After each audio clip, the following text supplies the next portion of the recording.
আসসালামু আলাইকুম রহমতুল্লাহি বারাকাতুহু। মোহতারম দোস্ত বুজুর্গ, আশা করি আল্লাহ সুবহানাহু ওয়া তাআলার অশেষ রহমত ও দয়াতে আপনারা সকলেই ভালো আছেন। আজ ইসলামের প্রথম খলিফা হযরত আবু বকর রাদিয়াল্লাহু তাআলা আনহু এর সংক্ষিপ্ত জীবনী সম্পর্কে আমরা জানব। চলুন শুরু করা যাক। ইসলামের প্রথম খলিফা হযরত আবু বকর রাদিয়াল্লাহু তাআলা আনহু। তিনি ছিলেন আশরায়াতুল মুবাশশারার অন্তর্ভুক্ত। হযরত মুহাম্মদ সাল্লাল্লাহু আলাইহি ওয়াসাল্লামের প্রিয় সাহাবীও ছিলেন তিনি। তাছাড়া ইসলামের প্রথম মুসলিম পুরুষ হিসাবেও তিনি পরিচিত ছিলেন। ইসলাম ধর্মের প্রথম খলিফা এবং মুহাম্মদ সাল্লাল্লাহু আলাইহি ওয়াসাল্লামের শ্বশুর ছিলেন তিনি। মক্কার বিখ্যাত কুরাইশ বংশে 573 খ্রিস্টাব্দে হযরত আবু বকর সিদ্দিক রাদিয়াল্লাহু তাআলা আনহু এর জন্ম হয়। তার বাল্য নাম ছিল আব্দুল্লাহ। আবু বকর ছিল তার ডাক নাম। ইসলাম গ্রহণ করিবার পর তিনি সিদ্দিক অর্থাৎ সত্যবাদী এবং আতিক অর্থাৎ দানশীল খেতাব লাভ করেছিলেন।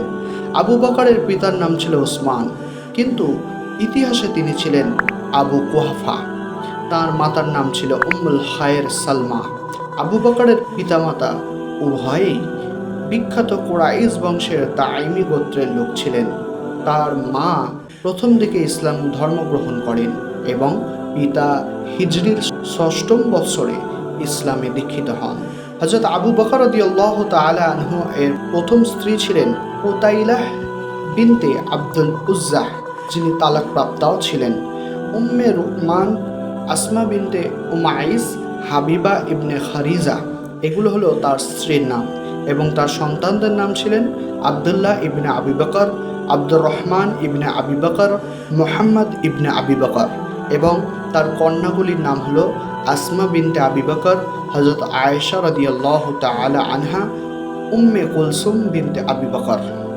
তার ভাই ও বোন, তার ভাই ছিলেন মোতাক, উতাইক, কুহাফা ইবনে উসমান, এবং তার বোনেদের নামগুলো হলো ফাজরাহ, কারিবা, উম্মে আমির। আবু বকর রাদিয়াল্লাহু তাআলা আনহুর স্ত্রী উতাইলাহ ইবনে আব্দুল উজ্জা ইসলাম গ্রহণ করেনি, ফলে আবু বকর রাদিয়াল্লাহু তাআলা আনহু তাকে তালাক দিয়েছিলেন। তার অন্য স্ত্রী উম্মে রোমান ইসলাম গ্রহণ করেন। তার ছেলে আব্দুর রহমান ইবনে আবি বকর ছাড়া অন্য সবাই ইসলাম গ্রহণ করেছিল, ফলে আবু বকরের সাথে তার সম্পর্ক বিচ্ছেদ ঘটে। আব্দুর রহমান ইবনে আবি বকর পরবর্তীকালে মুসলিম হয়েছিলেন। আবু বকরের ইসলাম গ্রহণ অনেককে ইসলাম গ্রহণে অনুপ্রাণিত করেছিলেন। তিনি তার ঘনিষ্ঠ বন্ধুদের ইসলাম গ্রহণে উৎসাহ যোগান। তার দ্বারা উৎসাহিত হয়ে অনেকে গ্রহণ করেছিলেন ইসলাম। হযরত মুহাম্মদ সাল্লাল্লাহু আলাইহি ওয়াসাল্লামের মৃত্যুর পর তার উত্তরাধিকার নিয়ে মুসলিমদের মধ্যে মতপার্থক্য দেখা যায়। মুহাজির ও আনসাররা নিজেদের মধ্যে থেকে নেতা নির্বাচনের পক্ষ ছিল। কিছু গোত্র পুরনো প্রথা অনুযায়ী গোত্রভিত্তিক নেতা ব্যবস্থা ফিরিয়ে আনতে চেয়েছিল। আনসাররা সাকিফা নামক স্থানে একত্রিত হয়ে এই বিষয়ে আলোচনা শুরু করে। এরপর আবু বকর, ওমর ও আবু উবাইদা ইবনুল জাররাহ সেখানে আসেন। সবার আলোচনায় এক পর্যায়ে হযরত ওমর ইবনুল খাত্তাব আবু বকরের প্রতি তার আনুগত্য প্রকাশ করেন এবং আবু উবাইদা ইবনুল জাররাহ তার অনুসরণ করেন। এরপর বাকিরাও আবু বকরকে নেতা হিসাবে মেনে নেয়। সুন্নিরা তাকে খলিফাতুর রসুল বা আল্লাহর রসুলের উত্তরাধিকারী বলে সম্মান করে থাকেন। তবে শিয়ারা আবু বকরকে বৈধ খলিফা বলে স্বীকার করে না। শিয়া মতাদর্শ অনুযায়ী আলী ইবনে আবি তালেব প্রথম খলিফা হিসাবে যোগ্য। আবু বকর ছিলেন ইসলামের এক জ্বলন্ত নক্ষত্র। তার শাসনামলে ইসলাম ও জনগণের জন্য তিনি যুদ্ধও করেছেন। আবু বকরের খেলাফত 27 মাস অর্থাৎ 2 বছরের কিছু বেশি সময় স্থায়ী ছিল। এই সংক্ষিপ্ত সময়ের মধ্যে তাকে বেশ কিছু অস্থিতিশীলতার সম্মুখীন হতে হয়েছিল এবং তিনি তা সফলভাবে মোকাবেলাও করেছিলেন।